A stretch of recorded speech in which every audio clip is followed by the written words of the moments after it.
30 টাকায় চাল কুমড়ো নিয়ে এসে তরজানো আর সয় না। হ্যালো ভিউয়ার্স, কেমন আছেন আপনারা সবাই? আশা করি সবাই অনেক ভালো আছেন। গতদিন রাত্রেবেলা 30 টাকা একটা চাল কুমড়ো নিয়ে এসেছে, তখনই বলছে রাতের বেলায় রান্না করে দাও। রান্না বান্না আমার মোটামুটি কমপ্লিটই ছিল, তারপরে ভাবলাম যখন নিয়েই এসেছে তখন করেই দিই। চাল কুমড়োটা কিন্তু তার আবার ভীষণ পছন্দের। তাড়াহুড়ো করে চাল কুমড়ো কাটতে বসে গেলাম, আর বীজগুলো একটু শক্ত হয়ে গেছিল তাই বীজটা ফেলে দিলাম। চাল কুমড়োটা সুন্দরভাবে আমি ছুলে নিয়েছি।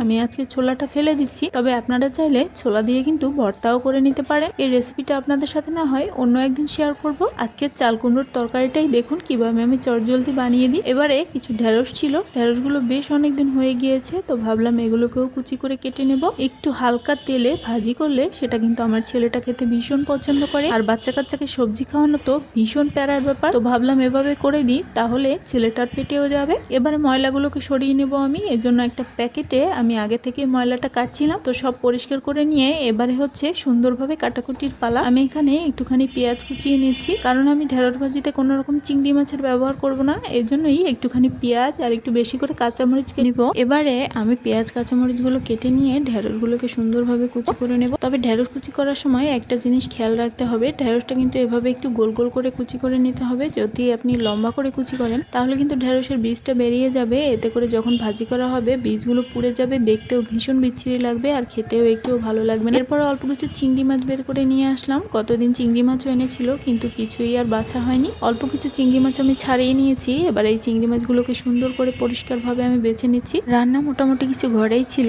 তারপরে ভাবলাম রান্নাঘরে যখন যাচ্ছি প্রচন্ড গরম পড়েছে, কালকে সকালে রান্নাটাও একবারে করে ফেলবো। এই কারণে একটু সবজি বা মাছের পরিমাণটা খানিকটা বেশি নিয়েছি। এই চিংড়ি মাছগুলো আমি আজকে সবগুলোই কিন্তু চাল কুমড়োর মধ্যে দিয়ে দেবো। চাল কুমড়োটা মূলত আমার একদমই ভালো লাগে না, কিন্তু কি আর করা, কর্তামশাইয়ের যখন পছন্দ তখন তো করতেই হয়। আসলে সে কখনো এইসব বিবেচনা করে না কোনটা সে খায় বা কোনটা সে খায় না। আমি যেটা পছন্দ করি সেটা সব সময় যদি পায় নিয়ে আসতে চেষ্টা করে, কখনো জিজ্ঞাসাও করে না তুমি খাবে কিনা। হয়তো সে জানে এগুলো আমার খুবই পছন্দ, বিশেষ করে সবজি। তো এদিকে আমি চিংড়ি মাছগুলো হলুদ লবণ দিয়ে একটুখানি জল দিয়ে জাল করতে বসিয়ে দিলাম, কিছু কাঁচামরিচও দিয়ে দিলাম এর মাঝে। আর এইদিকে অপর একটা কড়াইয়ে আমি পেঁয়াজ কাঁচামরিচ দিয়ে দিলাম তেল গরম করে, কারণ এই সাইডে ঢেঁড়সটাও আমি সাথে সাথে ভাজি করে নেব। রাত এখন অনেক হয়ে গেছে, প্রায় 9:30টার মতো বাজে। আর এইদিকে চাল কুমড়ো গুঁড়ো দিয়ে দিলাম। চাল কুমড়ো গুলোতে কিন্তু আমি আর বেশি জল দিব না, যেটুকু আছে তার মধ্যেই কিন্তু চাল কুমড়োটা খুব সুন্দরভাবে সেদ্ধ হয়ে যাবে। চাল কুমড়ো দিয়ে এর উপরে পরিমাণ মতো লবণ দিয়ে দিয়েছি আমি। হলুদটা আর বেশি ব্যবহার করব না, ঢেঁড়সেও ওদিকে সবকিছু আমি দিয়ে দিয়েছি হলুদ লবণ, এছাড়া তো তেমন কিছু দরকার নেই। এবারে